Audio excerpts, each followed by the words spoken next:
At the time, I know this is like 2016. You said, did you feel like that there was the option of going to the press at all? No, never.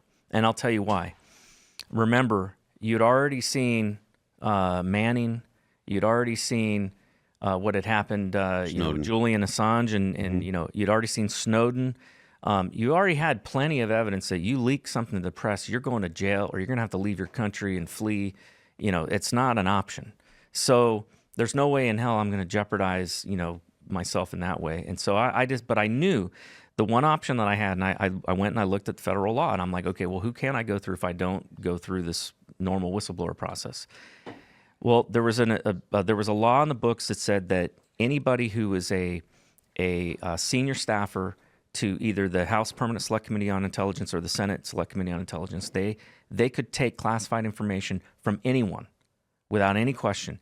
And I had a courier card, meaning I could carry classified documents out of the FBI anywhere so long as I was authorized. So what I did in a roundabout way to kind of protect myself was I reached out through a secondary person to get to Devin Nunes, and reached out to his office. We set up a clandestine meeting, and his senior staffer, George Pappas. Now, interestingly enough, at the time, Devin Nunes had two senior staffers. One was George Pappas. The other was Kash Patel. Oh, okay. So the likelihood that Kash has seen these documents is very high. And so I hope something good will come out of this eventually. But I ended up meeting with George Pappas. We went and picked him up, drove around the Capitol for about 3 hours while I debriefed him. I had everything on a thumb drive, and I handed it over to him. And then he says to me, look, do you have anything more on, because most of what I had was suspicious activity reports that had been analyzed. And he goes, do you have anything more specifically about Uranium One? We're investigating this and we're getting stonewalled by the FBI. And I said, no. And he says, there's rumors that there is a intelligence report that would give the dates and times of what the FBI knew and when they knew it. Would you be willing to go back in and get that information for us? And I'm like, oh, crap. Are you serious? So I agree. He gives me these, basically an encrypted app to contact him through chat. And we test it out, works. And so my last day at the FBI, because, it took everything, to work up the courage to do it. I put it all on a thumb drive along with everything I had put on there before, and I carry it out. And I try contacting him. And I got to ask you, though, man, my redneck mind just kind of goes, did your butthole get all puckered up during that time? Were you just the whole time, brother? I was probably sweating. When I walked out of the bureau, I knew I could get stopped. No, you walked out in physical possession of classified information. And now this was technically illegal then, right? No. Or because your courier card. Whistleblowing makes it legal, and I had a courier card. Makes it legal, but whistleblowing makes it legal, but it does. But there's this reality winner or Snowden or well, here's the problem. If I because I didn't go through originally, I didn't go through the ICWPA or the WPA, right? Mm-hmm. It puts me in the in the precarious situation that if HPSI doesn't back up my story, mm-hmm. I am screwed. I got nothing in writing showing anything at this point.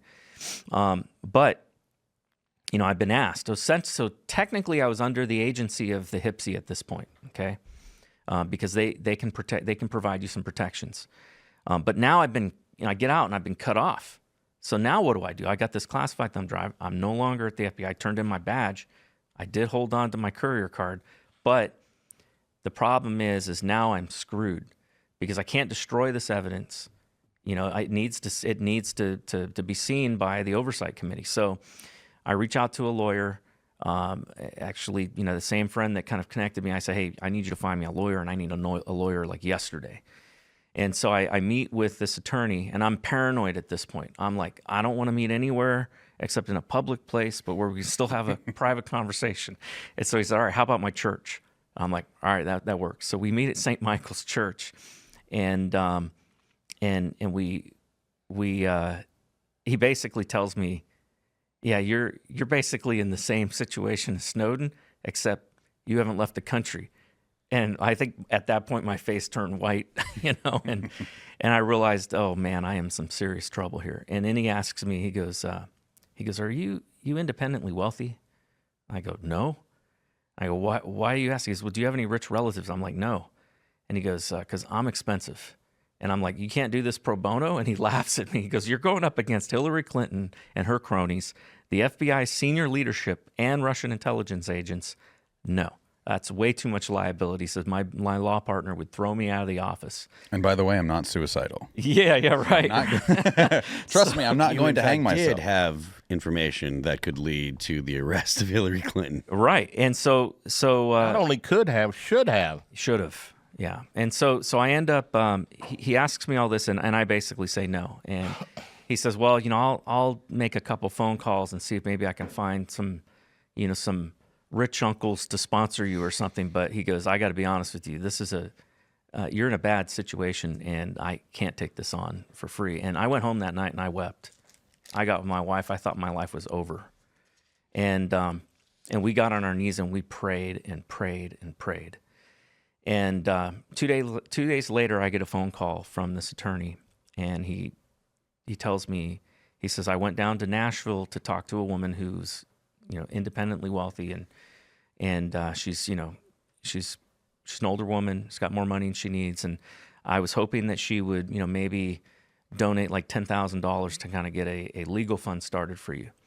And she asked him, after he told her the story, she asked him, how much is this going to end up costing this kid? He said, probably a couple $100,000. And she pulled out her checkbook and wrote a check for $200,000. At the end of this, with like several different attorneys, it ended up costing $198,000. That was God.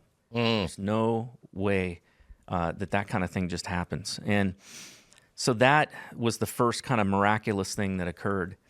And there were several other things that happened that were just amazing. But the second thing that was kind of really powerful was about 10 years earlier, my wife and I were living in Moreno Valley, California, and our church was doing this thing on learning to hear God's voice and all of that. And we were supposed to pray and fast and then write down what we hear. And I had written down one thing. Did you say Roten? Yeah, I did. That was country, boy. I know. I'm living in West Virginia. It's too okay. long. Justin Timberlake at one time used the term "bleated" in a song. Yeah. Yes. Mind. I use words like holler now too. So I'm just happy that I understood exactly what you were talking about. Okay, so I wrote down, go to Sakaris. And so at the time, I got on MapQuest. That's how long ago it was. The worst website ever developed. Absolutely. Because it always took me the wrong way. And there was no place in the country called Sakaris. And I remember, and my wife even remembered, because she was arguing with me saying, well, maybe you heard God wrong. Maybe it's Socorro, because there was like a place called Socorro, New Mexico. And I'm like, no, I know what I heard. I heard Sakaris. So I just kind of forgot about it. I thought maybe, You weirdo. I don't know, maybe I heard something wrong, or maybe I ate some, bad guacamole or whatever, but I forget about it. So remember, I didn't pick this lawyer. Somebody else found him for me. But I'm sitting in the car. We're getting ready to walk into Joe DeGeneva and Victoria Towsing's office because we needed to get some legal counsel from a defense attorney. And Victoria Towsing, she was interviewing, or she was defending the other Uranium One whistleblower, I think, guy named William Joseph Campbell, who was an FBI informant that basically got left twisting in the wind with classified drives and everything, and he wanted to go public with it. So she's representing him. So we went to go talk with her. Before we went in, and by the way, at this point, I probably had an ulcer. I was so stressed out, so just nervous about everything, because I'm thinking, man, any moment I'm going to get whacked, or I'm going to get arrested or something. And we're getting ready to walk in, and I said, Michael, can you pray with me, please? And he said, absolutely. I didn't know if he was a religious guy or not, but I knew he was at least Catholic. He went to church, and so he grabs me by the hand and he prays. And the moment he says amen, all of a sudden I have this flashback of that memory from 10 years earlier, and I realize his last name is Sakaris, Michael Sakaris. It's wild. And immediately, all of a sudden, I just had peace. I knew. For 10 years, God had been leading me down this road, leading me down this path, put me right where I needed to be, and I had nothing to fear. And so, from that point forward, he ended up working out an arrangement with the Department of Justice Inspector General Michael Horowitz, who turned out to be a stand-up guy. I mean, this guy went to extraordinary means to, number one, allow me to maintain my anonymity. Ironically, or not ironically, it's funnily, my there's another word there. Funnily. Funnily. Could you write these down? Yes. Yeah, take notes. My lawyer. So we're getting it all. My lawyer, he puts down, on writing and everything, this agreement with the DOJ IG, and he says, my client will heretofore be called by such and such code name, and so I'm reading this document. It says MC Poda, and I'm like, MC Poda. You couldn't pick a cooler name than that. I mean, dude, I'm only going to do this once in my life. Top couldn't secret. Couldn't you MC pick Poda. like 008 or something? Look, it's better than Deep Throat. I guess you're right about that. Considering the, I think context. he did say, "Well, would you prefer Deep Throat?" And I'm like, no. But it's hilarious because I go, man, this, what does this even mean? And he goes, oh, you'll like it. And so you got to understand the background of this guy. So he comes to America at 14 after seeing his father put in a work camp by Castro. So he hates communists. And so he names, he gives me the code name MC Poda, and I find out it means making communists pay out the ass.